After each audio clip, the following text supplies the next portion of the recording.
Bursting Tim's bubble wrap. That's the focus of tonight's angle.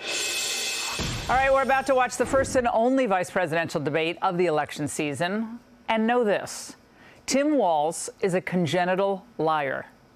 He lied about his retired military rank. He lied about where he was deployed.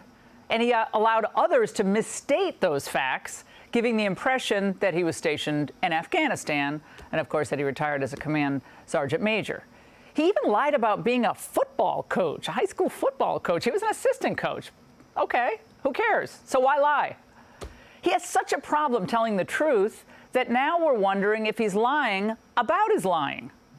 In an obvious attempt to blunt the coming Vance attacks on his credibility and close ties to China, Walz is now claiming that he had previously exaggerated the number of times he traveled to China. Try to follow this. In 2016, he said that he went to China dozens of times. That same year, he said this. I lived in China, and as I said, I've been there about 30 times. 30 times? But now he claims it was only 15. It's a big differential. Now, why would he do this?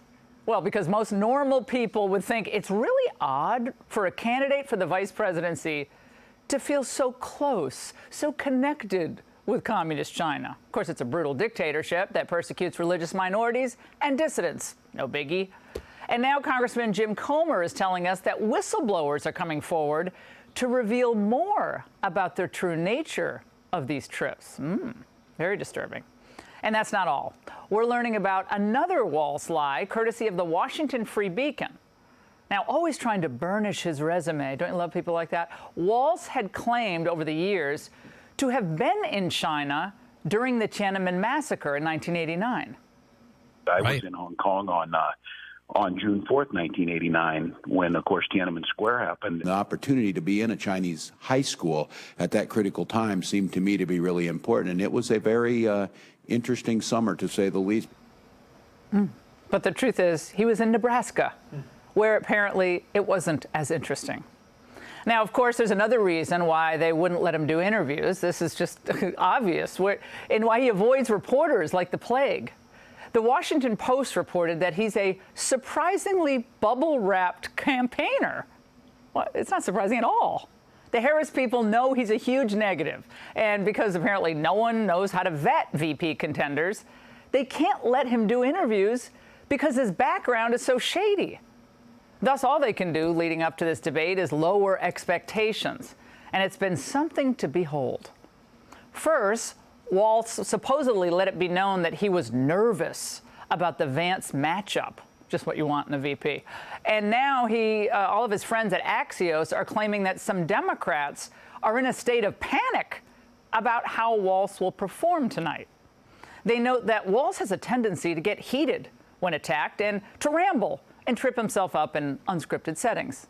Sounds like Kamala. Well, any of this it's not news. He's a liberal blowhard who rolls over for the far left and really hates being questioned. What's your reaction to the 6 hostages being found dead in Gaza? All right. Thanks, everybody. Thanks, everybody. Have a vanilla malt. Now, what everyone needs to keep in mind tonight is that it's highly unlikely that the CBS moderators will challenge Walz on any of the tough questions.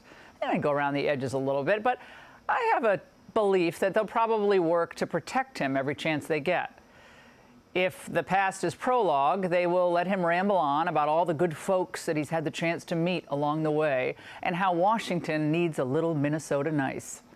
He'll attack J.D. Vance, who came from nothing, of course, attack him as anti-women, anti-female elitist.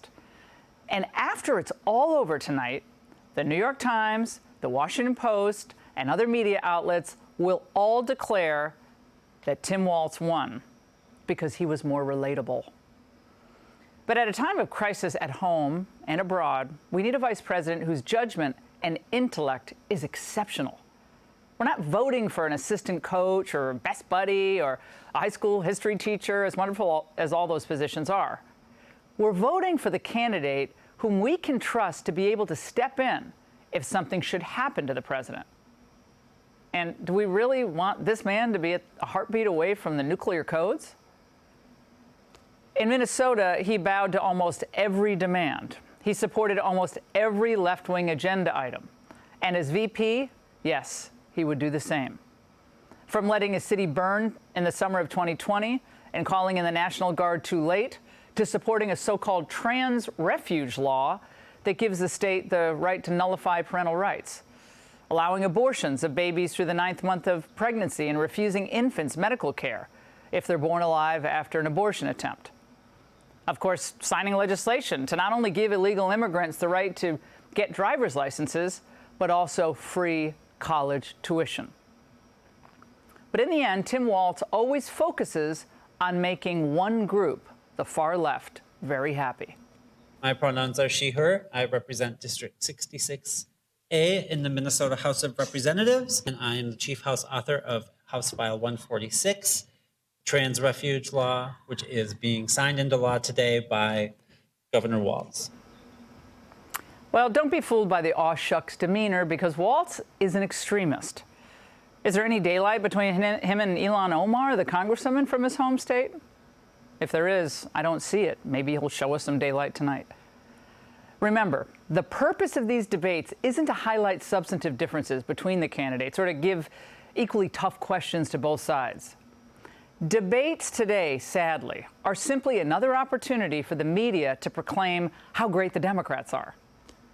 Well, as for Vance, well, he should be ready because he's been tangling with a hostile press for years now, especially since he got the nod from Trump. That's not how the process works. You know that. It very often is how the process works, Margaret. The Biden administration has been scandalous in not properly vetting these people. Absolutely done this stuff. It's not crazy, John. Come on. It's not what you he's should done. not. You should not be able to take people's children away from them. And that's not what he's proposed. If you disagree with decisions about gender reassignment, yes, he has proposed that, John. He knows they're going to pummel him with questions about his statements about Haitian food choices. And he knows that they're going to spend more time on abortion and January 6th than they will on China or immigration. And the Angle suspects that Vance, without being arrogant, will methodically answer each question and then turn the tables on both Walz and the moderators. But the fundamental question remains for voters tonight. Are you happy with the way things are going, with the cost of food, the cost of gas, with the explosion of migrants, with the handling of crises, foreign and domestic? Because there's no indication that either Walz or Harris will be any more competent than Biden and Harris. They'll probably be worse, in effect. And all the bubble wrap in the world won't insulate us from the pain that will follow. And that's The Angle. Hey, Sean Hannity here. Hey, click here to subscribe to Fox News YouTube page and catch our hottest interviews and most compelling analysis. You will not get it anywhere else.